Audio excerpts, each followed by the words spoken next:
si Atty. Vic Rodriguez. Salamat na nandito siya. Kung bakit namin sila inimbitahan para mas wala, nawawala ito. Okay, good. Sa inyo lahat, isang mapagpalayang araw sa ating lahat, mga kababayan. Narito po tayo ngayon sa araw na ito para sa isang makasaysayan na magaganap sa susunod na araw. At nananawagan po ang marami sa atin na sana ay magkaisa tayo sa araw na September 21. Ang panahon ngayon ay kakaiba kaysa mga nakaraan. Nasa panahon tayo ngayon na ang mga kababayan natin mabilis maghusga, mabilis magsalita ng hindi maganda sa social media. At yung mga kriminal, mga enforcer, at yung mga nasa pamahalaan, para silang magkakapamilya. Yung mabubuting tao, yung mga leader natin na naglilingkod sa bansa, pinagmumukha nilang masasama. Yun yung sitwasyon na hindi alam ng iba. So ngayon, ang sitwasyon natin, kalagayan po kung bakit tayo ngayon nagpupulong ng ganito, ay po upang may paabot din sa mga kababayan natin. Yung mga nangyayari na hindi natin nakikita dahil itinatago ng mainstream media. Sila ay tayo may mga napakahalagang mga bagay na hindi pinapaabot sa atin.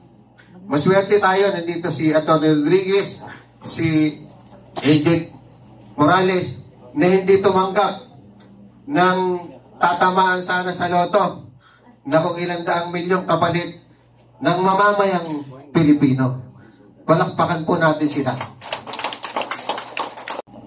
Bago ko may ipagpatuloy, iabot ko po muna sa kasama natin. May ipapaliwanag muna sa atin si kasamang Placido. Palakpakan po natin. Magandang umaga po, mga kababayang maisog. Sino mga Bisaya dito? Mindanawon. Mindanao. Wala na ba wala, ano?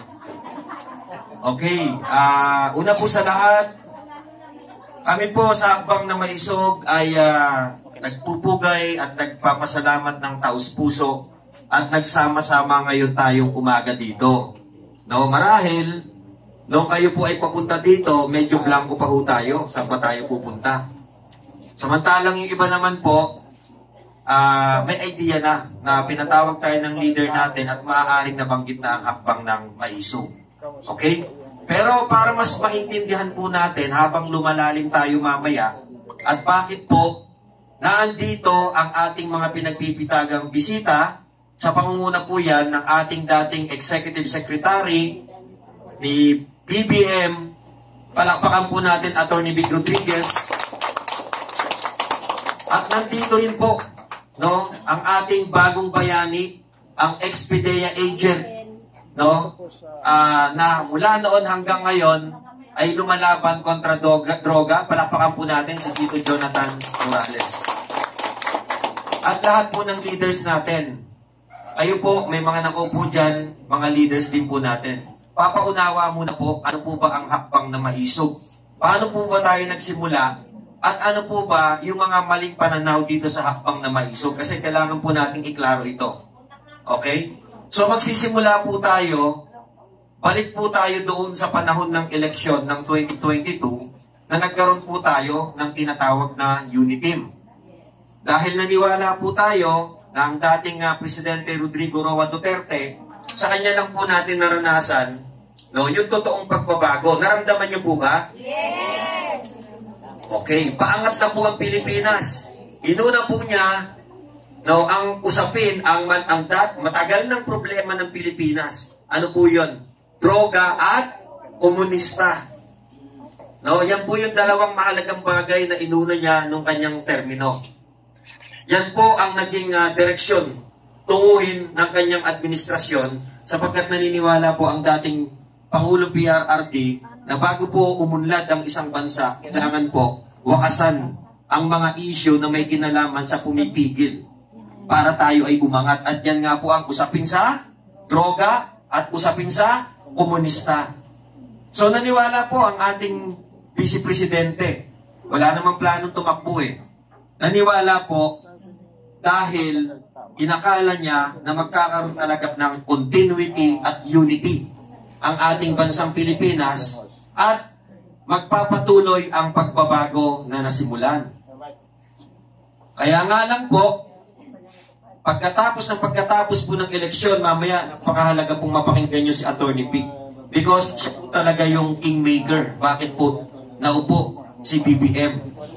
Siya po yung nakakaalam ano yung mga nangyari noon. Mamaya ibabahagi niya po yan.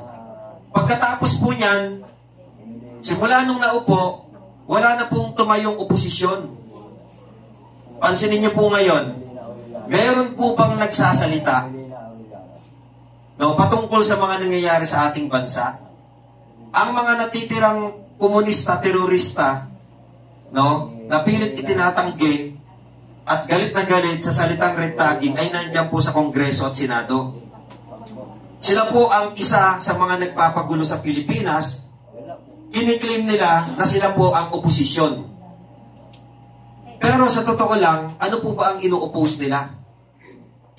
Kung titignan po natin at susuriin natin mabuti, lahat po nangyayaring issue ngayon, wala na pong naibabalita patungkol sa pag-unlad. Ang laman po ng balita, puro na lang Pastor Apollo Kibuloy, puro na lang investigasyon ng Quad Committee, puro na lang Duterte may kasalanan, puro na lang Duterte may kasalanan. Wala na ho tayong malinaw na direksyon at tunguhin. At dahil nga po ganon, walang nakitang oposisyon, nagkaroon po ng hakbang ang mga Pilipino.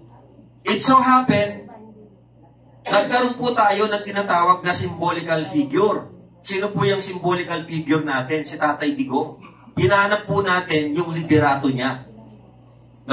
Kaya ang hakbang na maisip po, hindi po to usapin ng labanan ng dalawang pamilya, Marcos Duterte. Gusto ko pong linawin yan, mga kababayang maisip. Kasi parang ganyan po yung nagiging tingin. Ito ay labanan ng Marcos Duterte lamang. Maling pananaw po yan. Nagkataon lamang po na ito ay pinangunahan sa pamamagitan ng panawating gobyerno. At sa pamamagitan po ng hakbang na maitsog ngayon, na ipaparating natin sa ating gobyernong bangag ang mga hinaing ng taong bayan. At meron po tayong 4 na advokasya na tinitindigan at ipinaglalaban sa hakbang ng maisog. Kung nakikita po ninyo ang aking damit, ito po yun. Okay. At dahil po dyan, malinaw na. September 21, Sabado, Liwasang Bonifacio. Ang panawagan po natin, huwag na po kayong magdala ng mga bagay na matutulis, mga bagay na nakakatusok, mga bagay na masakit, mga malalaking bag. Hindi naman po outing yung pupuntahan natin. At yung mga mahal po nating mga nanay, tatay, na medyo may edad na at mayroon ng mga maintenance, huwag nyo na pong papuntahin. Yung mga bata, huwag na kayo, baka mamaya magpasama pa kayo ng pinapasusuba doon. Huwag na ho. Kasi ho, tayo po ang magbabantay sa ating sariling kaligtasan. Ingatan po natin na masigitan tayo na manggugulo doon. Eh dapat po tayo, sumunod tayo, disiplinahin natin, iparating natin na ang araw ng Sabado ay ang pag-determinate natin sa empleyado natin si Banga. Mabuhay Maisog!